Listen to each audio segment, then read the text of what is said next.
जहानाबाद जिले में जन अधिकार पार्टी के राष्ट्रीय अध्यक्ष सह पूर्व सांसद पप्पू यादव एवं जिला अध्यक्ष संजय कुमार यादव द्वारा गया से लौटने के क्रम में जहानाबाद सदर अस्पताल का भ्रमण किया। इस दौरान मरीजों से भी स्वास्थ्य संबंधी जानकारी ली। इसके बाद बिहार के स्वास्थ्य विभाग द्वारा किस तरह से मरीजों का इलाज किया जा रहा है, इसके बारे में भी जायजा लिया। दिनेश कुमार की रिपोर्ट। सिलेंडर मांगने जाते हैं तो पहले तो चेक करके आओ, तो झूठ हम लोग थोड़े रहते हैं यहाँ करेंगे। कैसे पेशेंट है? खेती को कहाँ से? यहाँ से दूर है, बाकी रात में तीसरा को कितने बड़ी रात से है सब रूम से निकाल रहे हैं।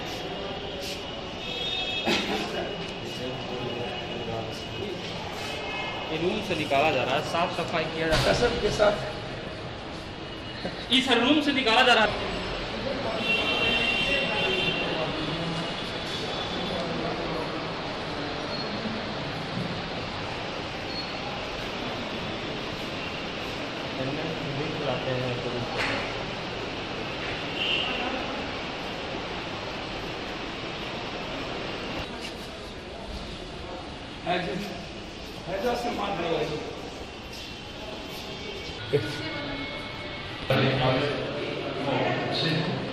लेकिन व्यवस्था जितने कर्मचारी हैं वो व्यवस्था किया जाए।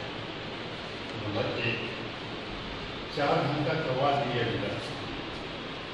अगर यहाँ के प्रशासन नीचे स्तर के लोग अगर जाएंगे तो 20% यहाँ के पेशेंट बचा सकता है। 20% आई प्रोमिस यू।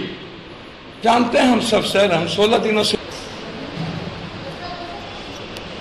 यहाँ बहुत दिक्कत है, यहाँ बहुत दिक्कत है। साफ सफाई के मामले में साफ सफाई के मामला में बहुत दिक्कत है यहाँ।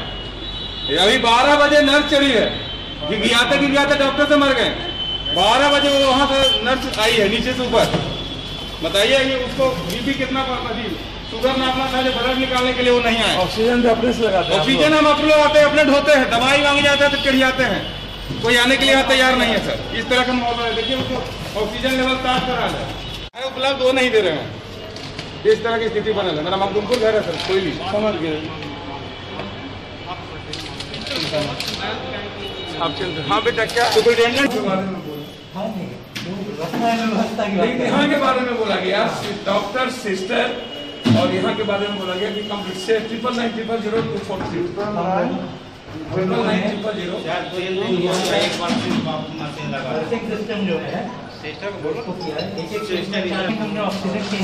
सुबह से 12 बजे तक नहीं है।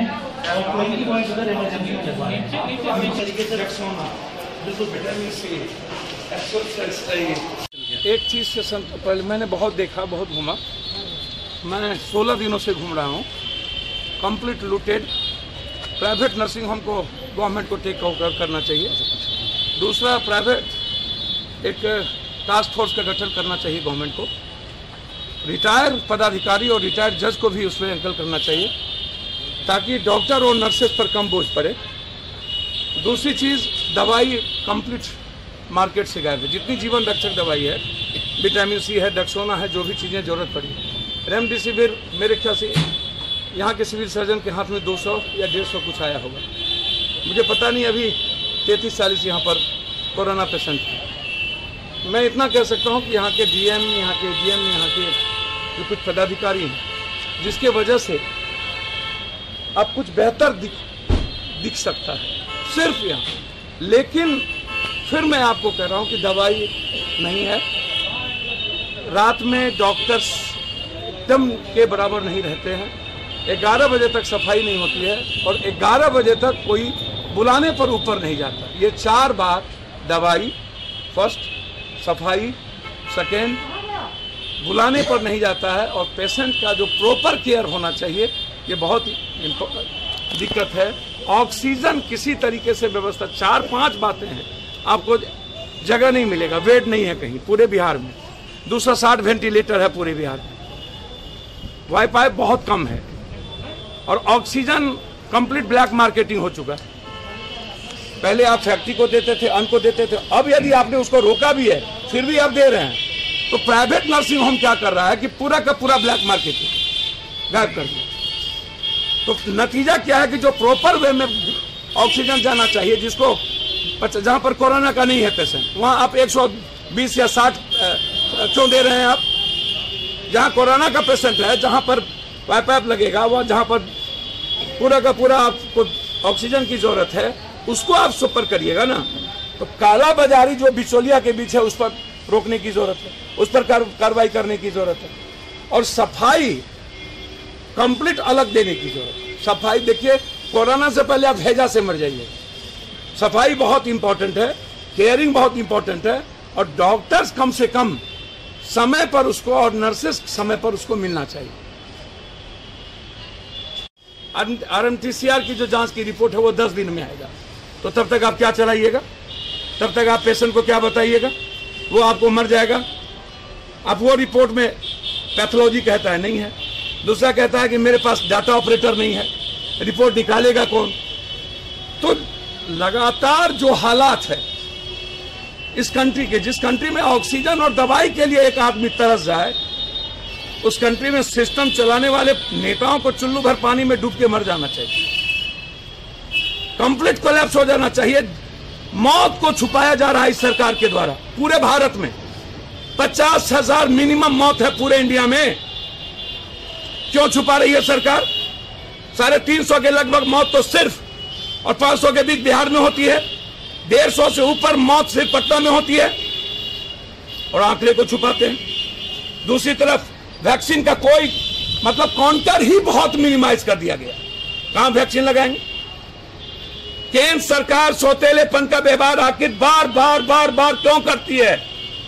हमें वैक्सीन का डोज नहीं दिया क्यों? क्या बिहार नेपाल में है? क्या बिहार पाकिस्तान में है? ना वैक्सीन का डोज, ना तो रेमडेसिविर का। अच्छा, आज जो सबसे बड़ा प्रॉब्लम होगा इसको समझिए, ऑक्सीजन का लिक्विड गायब हो गया। झारखंड ने आज कह दिया कि मैं अभी नहीं दे पा रहा हूं। पटना का 2 ऑक्सीजन प्लांट, फतुहा और एक दूसरा, ये दोनों ऑक्सीजन प्लांट अभी बंद है। जब लिक्विड नहीं आएगा तो ऑक्सीजन कहां से भराएगा? तीसरी अंतिम चीज, सिलेंडर बिहार में है ही नहीं। 6000 लगभग IGMS को सिलेंडर चाहिए 1300 से 1800 और 600 सिलेंडर है मात्र। मुजफ्फरपुर को सिलेंडर चाहिए 750, 200 सिलेंडर है मात्र। NMCH को सिलेंडर चाहिए 3200, मात्र 700-600 सिलेंडर है। कैसे बचा लीजिएगा आप? ऑक्सीजन से आधे लोग मरे हैं, और आधे लोग प्राइवेट नर्सिंग होम के मनमानी से मरे हैं, और आधे लोग डॉक्टर्स और नर्सेस के केयरिंग नहीं होने से मरे। सिस्टम कंप्लीट ठप चढ़ चुका है। घर में बैठ के ट्वीट नहीं किया जा सकता है जनाब, पेन लेना पड़ेगा आदमी को बचाने के लिए, और एफर्ट्स करना पड़ेगा, तभी हम इंसान को बचा पाएंगे। इस सरकार के लिए शमशान बेहतर हो गया। दुल्हन की तरह सजा दो, किसी के बेटे को जला दो, किसी के मां को जला दो, किसी के भाई को जला दो, किसी की पत्नी को जला दो, किसी के पति को जला दो। बस यही हाल है।